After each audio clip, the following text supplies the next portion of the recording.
नमस्कार, खबर हिमाचल प्रदेश देख रहे हैं आप और मैं हूं आपके साथ ज्योति। हरियाणा विधानसभा चुनाव में मिली जीत के बाद से भारतीय जनता पार्टी के राष्ट्रीय अध्यक्ष और केंद्रीय मंत्री जगत प्रकाश नड्डा शुक्रवार को नैना देवी मंदिर पहुंचे। अपने गृह क्षेत्र बिलासपुर में नवरात्र पर जेपी नड्डा ने मां नैना देवी का आशीर्वाद लिया, साथ ही प्राचीन हवन कुंड में आहुतियां भी डाली।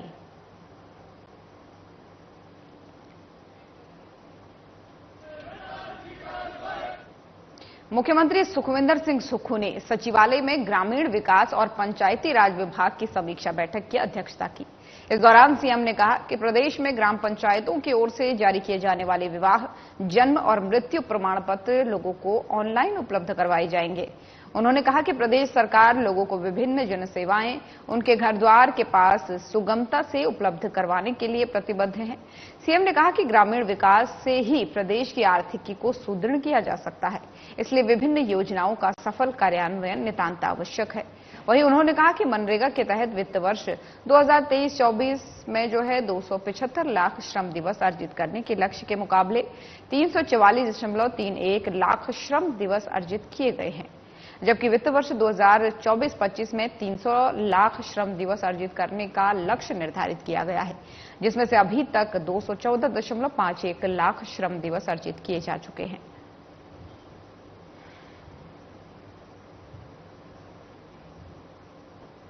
और संजौली अवैध मस्जिद मामले को लेकर के आए फैसले के खिलाफ जहां ऑल हिमाचल मुस्लिम संगठन ऊपरी अदालत में जाने की बात कर रहे हैं, तो वहीं दूसरी तरफ देवभूमि संघर्ष समिति ने संजौली बाजार में बाहरी राज्यों से आए मुस्लिमों का आर्थिक बहिष्कार करना शुरू कर दिया है।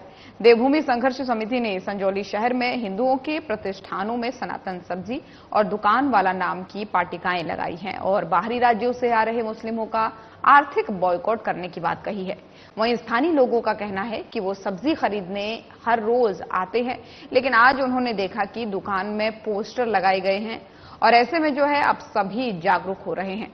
उन्होंने साथ ही कहा कि कौन किससे क्या लेता है, क्या खरीदता है, इस तरह से डिवाइड किया जा रहा है, न कि यूनाइटेड किया जा रहा है। उन्होंने कहा कि नेताओं की तरफ से इसे सांप्रदायिक रंग दिया गया। से संजौली में क्या वातावरण है, क्या स्थितियां पैदा कर दी गई और पिछले कल भी कुछ लोगों के द्वारा ऐसी स्थितियां पैदा करने का प्रयास कर दिया गया, जिसके बाद हम मजबूर हो गए इस बात पे कि हमें ये मुहिम प्रारंभ करनी पड़ी है। इस वक्त हमारी इस मुहिम का मुख्य उद्देश्य क्या था? सनातन सब्जी वाला हमारा जो हिंदू भाई सनातन सब्जी वाला है, उसको बूस्ट करने के लिए, उसको प्रोत्साहित करने के लिए हमने ये दुकानों में पोस्टर लगाए और हम घर घर जाकर जनता से बार बार आग्रह कर रहे हैं कि जो बड़े भाई का कुर्ता, छोटे भाई का पजामा पहनकर यहाँ की आबो हवा को खराब कर रहे हैं, दुकानों में बैठ के हमारी बहन बेटियों को गंदी गंदी बातें करते थे और जो लव जिहाद और लैंड जिहाद कर रहे हैं इस प्रदेश में, उन लोगों का बहिष्कार करना होगा। मुझे बताया गया तो मैंने देखा, मैं तो सब्जी देख रहा था, अब समझ नहीं आ रही भगवा लूं या केसरी लूं या एक और भी है, अब इसका तो नाम ही अरबी है। अब ये सब कंफ्यूजन जो क्रिएट हो गया, अब ये सोचने पे मजबूर हो गया। पर वो तो मदर सब्जी लेती, मैं तो थैला ढोला उठा के वापस जाता हूँ, मेरा और कोई काम नहीं है, और इन्हीं से लेते। अब हमें नहीं पता था, सनातनी बोल दिया तो कॉन्शियस हो गए हम, थोड़ा हो गया ना भाई, यहीं से लेते हैं। गलत रिसीव करने वाले पे होता है, कसूर चाकू का नहीं होता। तो सर्जन के हाथ में पड़े तो जान बचती है और कातिल के हाथ में पड़े तो जान जाती है। ये रिसीव कौन किस ढंग से करता है। और जैसे मैंने सब्जियों के रंग दिखाए, तो पॉलिटिशियन जो है अपने ढंग से रिसीव करेगा, रिलीजियस जो ठेकेदार बने हुए हर धर्म के, वो अपने ढंग से रिसीव करेंगे। आम आदमी तो कंफ्यूज है। भीमा काली मंदिर न्यास सराहन की बैठक वीरवार को सर्किट हाउस रामपुर में आयोजित की गई, जिसकी अध्यक्षता लोक निर्माण और शहरी विकास मंत्री विक्रमादित्य ने की है। लोक निर्माण मंत्री ने कहा कि मंदिर की वेबसाइट को अपडेट रखा जाए और इससे न्यास की हर गतिविधि के बारे में जानकारी समय समय पर साझा की जाए। वहीं उन्होंने कहा कि न्यास के कई प्रस्तावों को स्वीकृति दी गई है। न्यास एक अत्याधुनिक एम्बुलेंस की सुविधा भी शुरू करेगी। बैठक में एम्बुलेंस खरीदने की अनुमति भी प्रदान की गई है। साथ ही मंत्री ने कहा कि बैठक के दौरान ही आईआईटी मंडी के विशेषज्ञ से फोन के माध्यम से बात हुई है, जिसमें मंदिर के एक हिस्से के धंसने को लेकर के विस्तृत रिपोर्ट तैयार करने को कहा गया है।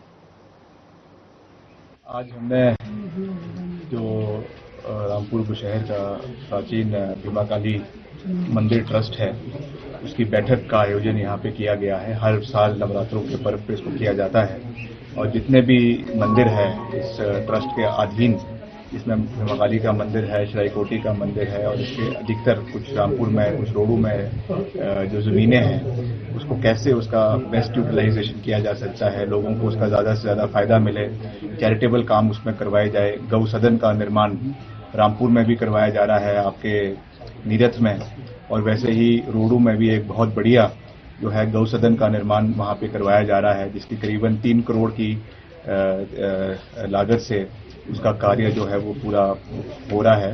तो उसका फायदा जो है उस क्षेत्र के लोग। आयुष, युवा सेवाएं और खेल मंत्री यादविंदर गोमा ने जयसिंहपुर के 3 दिवसीय राज्य स्तरीय दशहरा महोत्सव का शुभारंभ किया। कार्यक्रम में जयसिंहपुर विधानसभा क्षेत्र के 8 चिल्ड्रन ऑफ द स्टेट बच्चे भी विशेष अतिथि के रूप में उपस्थित रहे। मंत्री ने जयसिंहपुर बस स्टैंड पर स्थित राधा कृष्ण मंदिर में पूजा अर्चना की। लोक निर्माण विभाग विश्राम से लेकर के मेला ग्राउंड तक आयोजित भव्य शोभा यात्रा में भाग लिया गया। उन्होंने इस अवसर पर जयसिंहपुर चौगान में विभिन्न विभागों की ओर से लगाई गई विकासात्मक प्रदर्शनी का शुभारंभ और अवलोकन किया। साथ ही गोमा ने राज्य स्तरीय दशहरा महोत्सव जयसिंहपुर के लोगों को बधाई दी। तो हमारे दशहरा कमेटी ने मुझे आमंत्रित किया है और अगले कल जो है मैंने माननीय स्पीकर हमारे कुलदीप सिंह पठानिया जी जो हमसे गुजारिश की है, उन्होंने सहमति जताई है, कल वो यहाँ पर आएंगे। साथ में उनके हमारे साथ लगते किशोरी लाल जी जो कि CPS हैं वो भी उनके साथ आएंगे और अंतिम संध्या, तीसरी संध्या के दिन जो है वो डिप्टी CM मुकेश अग्निहोत्री जी आएंगे। उनके साथ भवानी पठानिया जी आएंगे जो कि हमारे फाइनेंस कमीशन के चेयरमैन हैं। साथ ही साथ जो है उनके केवल सिंह पठानिया जी जो कि मुख्य उप सचेतक थे, वो भी जो है तीसरी संध्या में जो है यहाँ पर शामिल होंगे। और शारदीय नवरात्रि के आज अंतिम दिन अष्टमी और नवमी एक साथ मनाई जा रही है। सोलन स्थित माता शूलिनी मंदिर, जिले के खुरीबी माता मंदिर सहित सभी माता के मंदिरों में माहौल भक्तिमय बना हुआ है। शूलिनी मंदिर में बड़ी संख्या में भक्त मां के समक्ष नतमस्तक हो रहे हैं। इसके अलावा भजन कीर्तन से माहौल भक्तिमय बना हुआ है। हमारे संवाददाता से बात करते हुए भक्तों ने बताया कि आज मां के अष्टम और नवम स्वरूप की पूजा अर्चना की जा रही है। भक्तों ने बताया कि माता शूलिनी जो है उनकी अटूट आस्था उनमें है और माता सभी की मनोकामनाएं पूर्ण करती है। उन्होंने साथ ही कहा कि शाम को कंजक पूजन कर वो नवरात्रि का उपवास खोलेंगे। महामाई की कृपा से नवरात्रे पूरे हुए हैं। आज महामाई ने अष्टमी और नवमी दोनों एक दिन दिया है। आज के दिन कंजका के रूप में माँ शूलिनी सबके घरों में आती है और सबके घरों में खुशियाँ देती है। इस माँ शूलिनी की कृपा से हमारा शहर सोलन दिन प्रतिदिन प्रगति पे है और जो कोई माँ शूलिनी के दामन में आके बैठ गया समझो उसकी किस्मत जा गई। और माँ शूलिनी हमेशा अपने बच्चों पे अपनी कृपा बरसाती है। इन्हीं की कृपा से आज हर घर में जोत चली है, हर घर में माँ कंजक रूप में आई है। दुर्गा के नवरात्रों और आज अष्टमी और नवमी के पावन पवित्र अवसर पर मैं अपने सोलन वासियों, हिमाचलवासियों और देशवासियों को बहुत बहुत शुभकामनाएं और बधाई देती हूँ। यह दिन हमारे लिए बहुत ही पवित्र माना जाता है। सभी देशवासियों की उन्नति और प्रगति के लिए और देश की शांति के लिए मैं माँ दुर्गा से कामना करती हूँ और सभी लोगों की समृद्धि और देश की शांति के लिए, प्रदेश की शांति के लिए मैं माँ दुर्गा के दरबार में नमन कर सभी की समृद्धि और उन्नति की। बिलासपुर के जबली स्थित रेलवे प्रोजेक्ट में किराए भाड़े की बढ़ोतरी की मांग को लेकर टिप्पर ऑपरेटरों ने टिप्पर ऑपरेटर्स यूनियन के बैनर तले आंदोलन शुरू कर दिया है। टिप्पर यूनियन ने जिला प्रशासन और रेलवे प्रोजेक्ट के अधिकारियों को 2 टूक शब्दों में चेतावनी देते हुए कहा कि जब तक उनके किराए भाड़े में बढ़ोतरी नहीं की जाती तब तक उनका आंदोलन जारी रहेगा।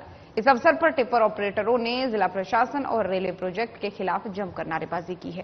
वहीं आपको बता दें कि वीरवार को यह आंदोलन दूसरे दिन में प्रवेश कर गया।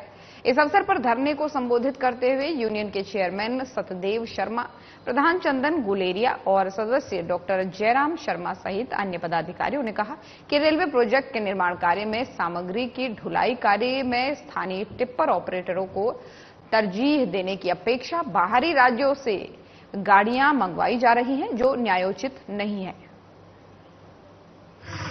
और एक दो दिन से हमारे यहाँ जो टिप्पर वाले हैं मालिक, जिन्होंने बड़ी मुश्किल से इधर उधर से पैसा इकट्ठा करके अपने लिए टिप्पर डाले हैं और 6-7 महीने से खड़े हैं, उनके बारे में हमने एक यहाँ बैठक की है और यहाँ बैठे हैं कि कंपनी वाले जो हैं हमारे साथ न्याय नहीं कर रहे हैं। डिप्टी कमिश्नर साहब से भी बात हुई थी, उन्होंने कंपनी को कहा था कि जो रेट्स हैं उनको बढ़ाया जाए, लेकिन अभी तक कंपनी ने इसके बारे में कोई भी सूचना हमें नहीं दी। और हमें पता लगा कि इन्होंने यहाँ से फ़ोन किया थाना सदर को, जो पुलिस के लोग यहाँ आए हुए हैं, कि हमारा जो गेट बंद कर रखा है और यहाँ धरना दिया है। हमारा धरना गेट के पास नहीं है, वहाँ सामने बैठे हैं। पिछले 4-5 सप्ताह से हमारी बात चली हुई है कंपनी वालों के साथ, लेकिन कंपनी वालों हमारी बात बिल्कुल भी मानने को तैयार नहीं है। प्रशासन, जिला प्रशासन ने हमारी 2 बार मीटिंग करवाई कंपनी वालों के साथ। कंपनी वाले ने वो बोला था कि विचार विमर्श करके आप जो रेट है इसका निश्चित करें, लेकिन हमारा अभी तक कंपनी वालों। तो खबर हिमाचल प्रदेश देख रहे थे आप। बुलेटिन में फिलहाल इतना ही। खबरें लगातार जारी हैं। नमस्कार।